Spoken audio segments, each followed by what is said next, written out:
আচ্ছা, সাথী তাই তো? হ্যাঁ দাদা। সাথী, তোমাকে স্বাগত জানাচ্ছি সাফল্য বাংলার ইউটিউব চ্যানেলে। সাথী, তুমি বর্তমানে কি কাজ করছো এবং কোথায় কাজ করছো একটু বলো। দাদা আমি বর্তমানে এখন একজন আইসিডিএস ওয়ার্কার হিসেবে আমার 10 মাস মতো হলো কাজে জয়েন করা। আচ্ছা, আর আমি এখন ওয়ার্কার হিসেবেই কাজ করছি, একজন আইসিডিএস ওয়ার্কার। ICDS worker. আচ্ছা, কোথায় কাজ করছো, ওয়ার্ক স্টেশনটা বলো। এটা হলো আমাদের মানে আমার যে স্কুলটা সেটা হলো আমার বাড়ির পাশে, আর এটা আমাদের ব্লকের মধ্যে আছে, মানে আমার ব্লক হলো রানীনগর 2। তো আচ্ছা, রানীনগর 2 ব্লকের আন্ডারে। ওকে।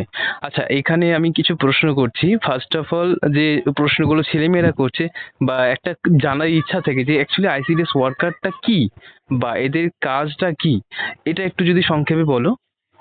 আচ্ছা দাদা, আইসিডিএস ওয়ার্কার মানে হলো আমরা যে প্রজেক্টটা জানি যে হুম, অঙ্গনওয়াড়ি এটা মানে সব এখানে বাচ্চারা মানে 0 থেকে 6 বছর পর্যন্ত বাচ্চারা বেনিফিট পায়। হুম, মানে সেখানে তাদের মানে প্রাক প্রাথমিক যে শিক্ষাটা সেটা দেওয়া হয়। হুম, প্লাস এখানে গ্রামের যে প্রসূতি মহিলারা বা গর্ভবতী মহিলারা মানে প্রেগনেন্ট অ্যান্ড মানে ল্যাকটেটিং মাদার যারা থাকে ওদেরকে বিভিন্ন রকম ভাবে এখানেও আমরা ওদেরকে সাপ্লিমেন্টারি ফুড দিই, মানে তার প্লাস তাদের কখন কি ইনজেকশন হলো, তাদের কোনো রকম কোনো সমস্যা হচ্ছে কিনা, মানে তাদের স্বাস্থ্য সম্পর্কে সচেতনতা।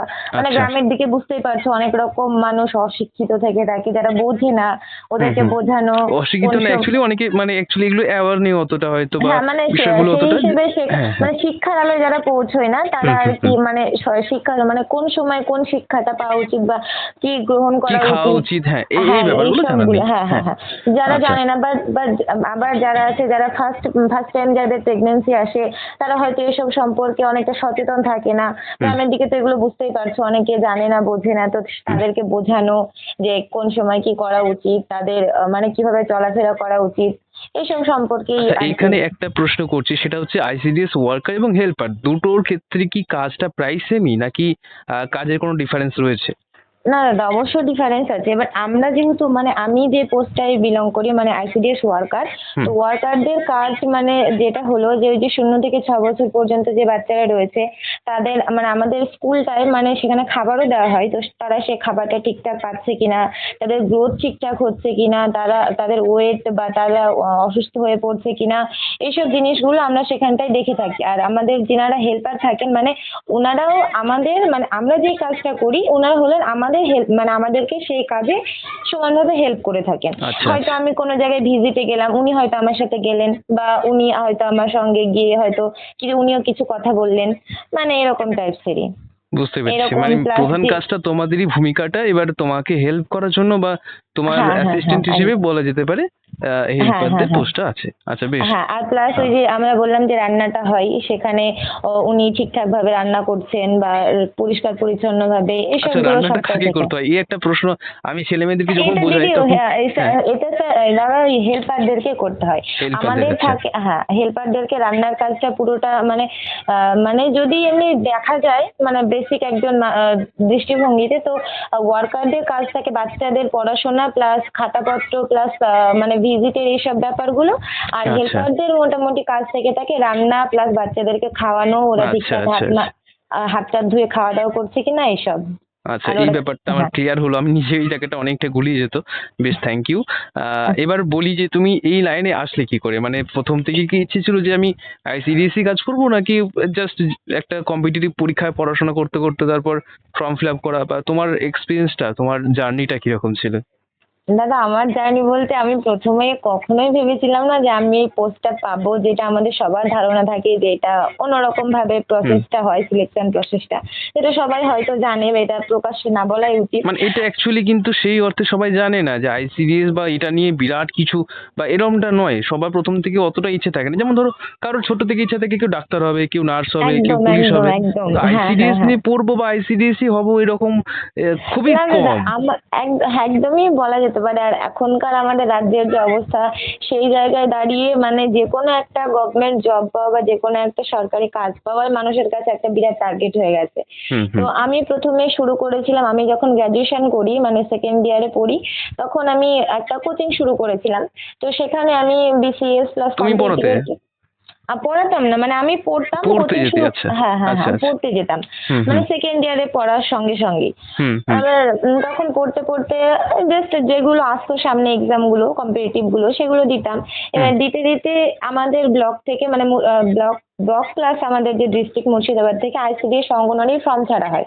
হুম তো হুম। তখন একটা ভেবেছিলাম ওটা যে ওটা কত ফর্ম ফিল সালে আপ। ওটা মোটামুটি?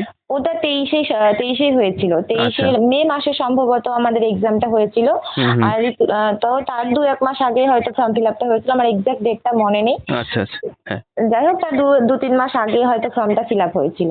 হুম তো মা বাড়িতে বললাম, তো মা বললো ফিল আপ করে দে, যা হয় হবে, দেখা যাবে, হবে হবে, না হবে না হবে। হুম এইরকম একটা মোটিভেশন নিয়ে জাস্ট ফর্মটা ফিল আপ করেছিলাম। হুম আর পড়াশোনা বলতে আমি আইসিডিএস নিয়ে কখনোই পড়াশোনা করেছিলাম না। হুম। জাস্ট আমাদের এক্সাম যখন ডেট দিল, তো এক্সামের 1 সপ্তাহ আগে আমি মোটামুটি আইসিডিএস সম্পর্কে ঘাটাঘাটি শুরু করি। প্লাস মানে জিনিসটা নিয়ে জানি যে জিনিসটা কি, কিভাবে কি হয়, আচ্ছা এই যে আচ্ছা। এত বড় একটা প্রজেক্ট।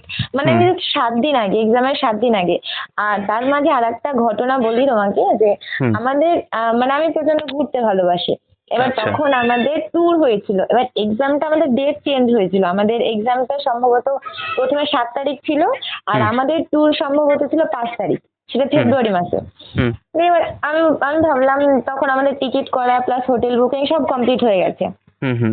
দিয়ে আমি ভাবলাম যে ঘুরতেই যাব। দিয়ে তার ঘুরতে যাব, 5 তারিখ যাব, তার কয়েকদিন আগে শুনলাম, মানে এত মানে আমি খুশি হয়েছিলাম খবরটা পেয়ে যে ডেটটা পুরো চেঞ্জ হয়ে গেছিল। হুম মানে সেটা 28শে মে হয়েছিল তারপরে। হুম। দিয়ে আর আমি আমি তো বিরাট খুশি যে আমার ঘুরতে যাওয়া হবে, প্লাস এসে আমি এক্সামটাও দিতে পারবো। আচ্ছা, এইখানে একটা প্রশ্ন করি, যদি ঘুরতে যাওয়া হতো, মানে যে কোনো একটা অপশন চুজ করতে বলতো যে ঘুরতে যাবে নাকি হ্যাঁ পরীক্ষা দিতে হ্যাঁ যাবে, হ্যাঁ। এবার তাহলে? আমি যদি মানে আমি আইসিডিএস নিয়ে মানে প্রথমে একদমই সিরিয়াস ছিলাম না। তো আচ্ছা এবার আচ্ছা, বুঝে গেছি উত্তরটা। দিয়ে আমি দিয়ে আচ্ছা আমি বেশ। ঘুরতে যাওয়াটাকেই চুজ করেছিলাম যে আমার ঘুরতে যেতে এত ভালো লাগে। প্লাস মানে এইরকম সবাই। ইন্টারভিউ আমি আজ পর্যন্ত কোনদিন শুনিনি। যাই হোক, একটু অন্যরকম লাগলো সত্যি বলতে। একদমই আনএক্সপেক্টেড ছিল। বেশ। আচ্ছা, এখানে একটা প্রশ্ন করি, সেটা হচ্ছে যে এটা তো দেখো সবার একটা ইচ্ছে থাকে যে কিছু হোক না একটা গভর্নমেন্ট জব, মানে এটা পাওয়ার জন্য কতটা পড়তে হয়। ছেলে মেয়েদের তো মধ্যে একটা প্রচুর, এখন দেখছি যে এখন ছেলে মেয়েদের মধ্যে প্রচুর জিনিসটা চলে এসেছে যে না, আমার একটা নিজে পায়ে দাঁড়াতে হবে। সেই জায়গায় দাঁড়িয়ে এটার জন্য কতটা পরিশ্রম করা দরকার, কত ঘন্টা পড়তে হয়? দাদা সত্যি বলতে আমি মানে আইসিডিএস নিয়ে যদি বলা হয় তাহলে আমি হয়তো খুব বেশি খাটিনি, বাট কম্পিটিটিভ যখন আমি কোচিংটা মানে পড়াশোনাটা শুরু করেছিলাম বেসিক লেভেল থেকে, এবার কম্পিটিটিভের পড়াশোনাটা পুরো আলাদা। কোনটা ভালোভাবে করেছিলে? হ্যাঁ, ওটা আমি ভালো মতো করেছিলাম, প্লাস আমার যে বেসিক কনসেপ্ট গুলো সেগুলো পুরোটা ক্লিয়ার হয়ে গিয়েছিল। মানে আমি মোটামুটি তখন 1 বছর বা 8 মাস এরকম, 8 মাস 9 মাস 10 মাস নাগাদ পড়ছিলাম। তো হুম তখন আমি গ্র্যাজুয়েশনের পাশাপাশি এটাকে কন্টিনিউ করতাম। এবার দুটো পড়াশোনা বুঝতে পারছো হ্যান্ডেল করা একটু কঠিনই ছিল, তবুও আমি হুম। মানে আমার যতটা সম্ভব চালিয়ে গিয়েছি। প্লাস জার্নিও হয়েছিল অনেকটা, কারণ সেখানে আমি গিয়ে কোচিংটা করতাম, মানে ফিজিক্যালি প্রচুর আমাকে জার্নিও করতে হয়েছে। অফলাইনে, তবুও হ্যাঁ। হ্যাঁ, অফলাইনে তো আমি পড়াশোনাটা করেছিলাম। প্লাস তখন যদি আমি বলি, তো আমি যদি কম্পিটিটিভের জন্য পড়তাম 4 ঘন্টা 5 ঘন্টা, এইটা পড়তাম। হুম। আর বাকি সময়টা আমি ওই গ্রাজুয়েশনের দিকে সময়টা দিতাম।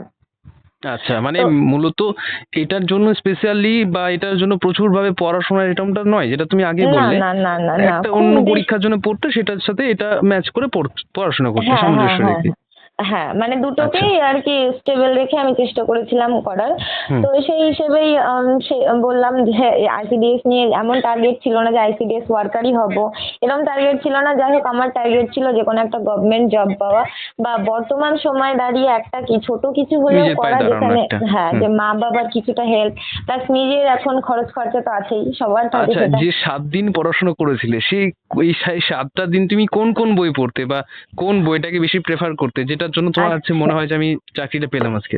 হ্যাঁ তখন ওই একটা বই বেরিয়েছিল সম্ভবত সাহা অ্যান্ড শর্মার, ওই বইটা আমি তখন পড়েছিলাম। এর পড়েছিলাম রেফারেন্স বই কি, নাকি সেটা কোনো টেক্সট বই?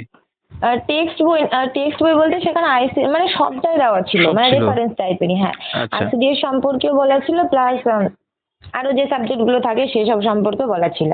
তো আচ্ছা আচ্ছা। সেটাই পড়েছিলাম, আর ওখানে জিকে জিকে থেকে প্রচুর প্রশ্ন আসে, তো হুম। সেগুলো কম্পারেটিভ দিক থেকে হয়ে গিয়েছিল আর আচ্ছা, কি। এই সিলেবাসটা একটু বলো যে কি কি, মানে কোন কোন সাবজেক্ট থেকে প্রশ্নগুলো এসেছিল? ম্যাথ ম্যাথ কি সেরকম খুব কঠিন কিছু আসে? না না না, ম্যাথ একদমই কঠিন আসে না। ওই যারা কম্পিটিটিভ দিকে পড়বে তাদের আরামসে হয়ে যাবে অনায়াসে। এমনিতে আলাদা করে প্রিপারেশন নেওয়ার দরকার নেই না যে না, এটার জন্য আমাকে আলাদাভাবে আর প্রচুর খাটতে হবে বা এরকম কোনো ব্যাপার নয়। না না না, আর এখান থেকে জিকেটার জন্য অনেকের হুম। ভয় থাকে যে জিকে আমার এটা কমন আসে না, অনেক পড়লেও কমন পাওয়া যায় না। বিশেষ করে যে সমস্ত সেন্ট্রালের গুলো হয় সেই রকম কি কিছু নাকি একদমই ডিফারেন্ট, একদম আলাদা কিছু? না না, সেরকম কিছুই না। এবার আমার যেহেতু মানে আমাদের স্যার একটা কথা বলতেন যে তুমি যদি একদম আকাশের দিকে স্বপ্ন দেখো, তাহলে আমার বলটা যদি আমি অনেক ওপরে ছুড়ি, তো সেটা গড়তে গড়তে বা পড়তে পড়তে এসে এমন একটা জায়গায় দাঁড়াবে, সেখানে এসে দাঁড়াবে। এবার আমার পড়াটা হয়েছিল, অনেকটা আমি পড়েছিলাম, মানে হিস্ট্রি পার্টটা প্লাস সায়েন্সের পার্টটা যেহেতু পড়েছিলাম, হুম। সেখান থেকে কিছু কিছু জিনিস ছিল যেগুলো খুবই সহজ ছিল। এমনি যদি কেউ বিসিএস এর প্রিপারেশন বা কম্পিটিটিভ এর প্রিপারেশন নেয়, তাহলে মানে তাদের কাছে এগুলো কোনো ব্যাপারই মনে হবে না, মনে হবে এগুলো তাদের কাছে বলে না দুধ ভাত, তো সেই রকম টাইপের বুঝতে প্রশ্ন। পেরেছি। আচ্ছা। মানে একটু হ্যাঁ, একটু পড়তে হবে ব্যাস, তাহলেই কিছু মনে হবে না। আর এখানে সিলেবাস মোটামুটি ছিল, ইংলিশ থেকে ছিল হুম। কিছু প্রশ্ন, প্রশ্ন বলতে ওই আর্টিকেল প্রিপোজিশন ছিল, আর ট্রান্সলেশন কিছু ছিল এইরকম। মানে আচ্ছা। টেন্থ লেভেল মানে মাধ্যমিক লেভেলের প্রশ্ন ছিল আর কি। হুম হুম। আর জিকে গুলোও সেম ওই রকম টাইপসের ছিল। আর কিছু ডে ছিল, যেমন আমাদের সময় সম্ভবত আমার একটা ভালো মনে পড়ে যে বি.আর. আম্বেদকর জন্মদিন কত তারিখ ছিল, এই আচ্ছা। প্রশ্নটা আমার মনে আছে। এই প্রশ্নটা ছিল মানে এরকম টাইপসের ডেট তুলে প্রশ্ন ছিল। হুম আর আরেকটা এখানে মোস্ট ইম্পর্টেন্ট পার্ট যেটা থাকে সেটা হলো জনস্বাস্থ্য, পুষ্টি ও নারীর হুম সামাজিক হুম হুম অবস্থান। হুম। এই একটা কোশ্চেন। আচ্ছা, কোথাও কোথাও দেখা যায় জনস্বাস্থ্য পুষ্টি থেকে দেয়, কোথাও কোথাও নিরাপদ রন্ধন থেকে থাকে ব্যাপারগুলো। অ্যাকচুয়ালি এগুলো তো মেয়েদেরই ভালো বোঝার ব্যাপার, বা এগুলো জানে আর কি, যারা হুম হুম নার্সিং হুম। বা এই সমস্ত পরীক্ষায় বসে তারা আরো ভালো বলতে পারবে। তো এইটার জন্য কি আলাদা করে পড়তে হয়েছিল? না, এটার জন্য আমি আলাদা করে পড়েছিলাম না। ওই যে বইটা নিয়েছিলাম বললাম সাহায়ন হুম শর্মা, ওই বইটা থেকেই যেটুকু দেওয়া ছিল ওটাই এনাফ। ওটা যদি ঠিকঠাক করে পড়া যায় তাহলে হয়ে যাবে। আর আমি ফোন মানে গুগল থেকে ঘাটাঘাটি করে, মানে হুম। প্লাস আমার একটা ইউটিউব চ্যানেলও আছে। হ্যাঁ হ্যাঁ, ওখান আমি এই বিষয়টা জিজ্ঞাসা করতাম যে তোমার ইউটিউব চ্যানেল নামটা বলো। আমার ইউটিউব চ্যানেলের নাম হলো স্টাডি অ্যান্ড ফান উইথ সাথী। আচ্ছা, তো বেশ। এই কাজটা মানে এইসব সংক্রান্ত কাজ করতে গিয়ে আমার মাথায় এসেছিল একটা চ্যানেল খোলার কথা। তো হুম। সেখানে আমি আইসিডিএস সংক্রান্তই অনেক ভিডিও আপলোড করেছিলাম, তো ওখানে করেছো। অনেক হ্যাঁ। আমি তোমার ভিডিও দেখেওছি এবং সেই সঙ্গেই সেই প্রসঙ্গেই তোমার সাথে আমার আলাপ হয়। আমার সাথে তোমার খুব হ্যাঁ একটা বেশি দাদা। দিন নেই। আর তুমি হয়তো আমার চ্যানেলের সাথেও মানে অনেক আর কি ডেমো বা এই সমস্ত জায়গায় ছিলে যে টিচারের হুম জন্য। হুম হুম। হ্যাঁ, এই তার প্রসঙ্গেই তোমার সাথে পরিচয় হওয়া। এবং হ্যাঁ খুবই হ্যাঁ ভালো হ্যাঁ। লেগেছিল যে তুমি একটা বেশ ভালো মানে কর্মঠ মানুষ, যে আমি মানে দেখেছি কাজ করতে বা নিজেকে আস্তে আস্তে ডেভেলপ করতে দেখেছি তোমাকে। খুবই ভালো লেগেছে। আচ্ছা, এখানে আমি প্রশ্ন করি যেটা সব থেকে ইম্পর্টেন্ট, যে স্যালারি হুম হুম। কিরকম পাওয়া যায়?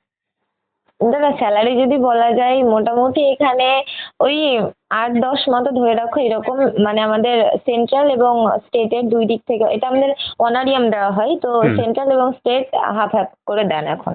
আচ্ছা, আচ্ছা। দুজনেরই কি সেম স্যালারি? মানে হেল্পার এবং হ্যাঁ। ওয়ার্কারের দুজনেই কি না প্রায় না সেম? না না না, ওয়ার্কারের স্যালারিটা বেশি আর হেল্পারেরটা তুলনামূলক দু একটু কম। হাজার মতো, হ্যাঁ, একটু কম ওই রকম আচ্ছা, টাইপের হ্যাঁ। আচ্ছা, আচ্ছা, আচ্ছা। বেশ, বেশ। হ্যাঁ। আচ্ছা, আর লাস্ট আমি কোয়েশ্চেন করব, সেটা হচ্ছে যে চাকরি পাওয়ার পর তোমার অভিজ্ঞতা কিরকম? যে একটা পরিবেশে যেখানে তুমি মানুষ হয়েছো, ছেলেমেয়েরা আগে দেখবে চাকরি না পাওয়ার আগে একটা আলাদা রকম মানে খাতির পায়, আর চাকরি পাওয়ার পর একটা আলাদাই মানে ট্রিট পায়। মানে ছেলেমেয়েদের কাছ থেকে একটা জিনিস দেখা গেছে যে চাকরি পাওয়ার পর আরেকটু বেশি কদর পাওয়া যায় লোকেদের কাছ থেকে। তোমার কিরকম এক্সপেরিয়েন্সটা কিরকম ছিল? দাদা এরকম এক্সপিরিয়েন্স যদি বলা যায়, মানে আমার ফ্যামিলি ব্যাকগ্রাউন্ড যদি দেখা যায়, আমি মানে একমাত্র ফ্যামিলির মানে আমাদের ফ্যামিলি থেকে এমন যে আমি হয়তো মাধ্যমিক দিয়েছি বা উচ্চ মাধ্যমিক পর্যন্ত গিয়েছি বা গ্রাজুয়েশন করেছি, হুম। এরকম আমাদের ফ্যামিলি মানে আমাদের ফ্যামিলি ব্যাকগ্রাউন্ড বুঝতে পারছে। আমার ফার্স্টে কেউ নেই যে এইচএস বা মাধ্যমিক পর্যন্ত গিয়েছে। তো আচ্ছা। সেই হিসেবে আমি মানে আমাদের ফ্যামিলি থেকে পড়াশোনা করে একটা যাই হোক কাজ করছি, এটা অনেকেরই মানে আমার ফ্যামিলির একটা বুঝতে পারছো যে একটা ব্যাপারটা। বিরাট বড় একটা পাওনা। হ্যাঁ অবশ্যই। অনেকে হয়তো বলতে পারে যে না এটা একটা ছোট কাজ, এরকম না, অনেকেই না, না, বলতে পারে। কাজ কোনোদিন ছোট বাট হয় না। সে না, যাই হোক না কেন। অনেকের থেকে শুনেছি আমি কথাটা। হুম, বাট আমি নিজে এখন একটু হলেও একটু মানে কি যথেষ্টই স্যাটিসফাইড যে আমি পড়াশোনা করতে করতে প্রথমত পেয়ে গেছি। হুম, তারপরে দ্বিতীয়ত এখনকার সময়ে যে কোনো কাজ মানেই একটা বিরাট ব্যাপার। প্লাস একদম, মেয়েদের পক্ষে আমি এখন যতটা বুঝতে পারছি যে সে ৳২ ইনকাম করুক আর ৳১০ ইনকাম করুক না কেন, একটা একদম। মেয়ের নিজের কাছে পায়ে ইনকামটা দাঁড়ানোটা হ্যাঁ, মানে খুবই দরকার খুবই দরকার, এখনকার ঠিক। সময়ে। সেলফ ডিপেন্ডেন্ট হওয়া উচিত। একদম একদম। আর আমাদের ফ্যামিলি থেকে আমার বাবার মানে আমরা 2 বোন। এবার আমি হুম। প্রথম, আমি বড় মেয়ে, আর আমার বোন এখনো পড়াশোনা করছে। তো হুম। এবার মানে যখন এক্সাম দিলাম, এক্সামের যখন আমাদের মানে মেন যে রিটেন এক্সামের রেজাল্ট হলো, তখন আমার নাম আসে, ইন্টারভিউর জন্য ডাকা হয়। তো তখন থেকে একটা হৈ হৈ ব্যাপার আমাদের এখানে হয়েছিল যে আমার চাকরি হয়ে গেছে বা হয়ে যাবে, এরকম ব্যাপারটা। আর আচ্ছা। আমি ভেবেছিলামই না যে হয়ে যাবে। তারপরে যখন ইন্টারভিউ দিয়ে এলাম, এবার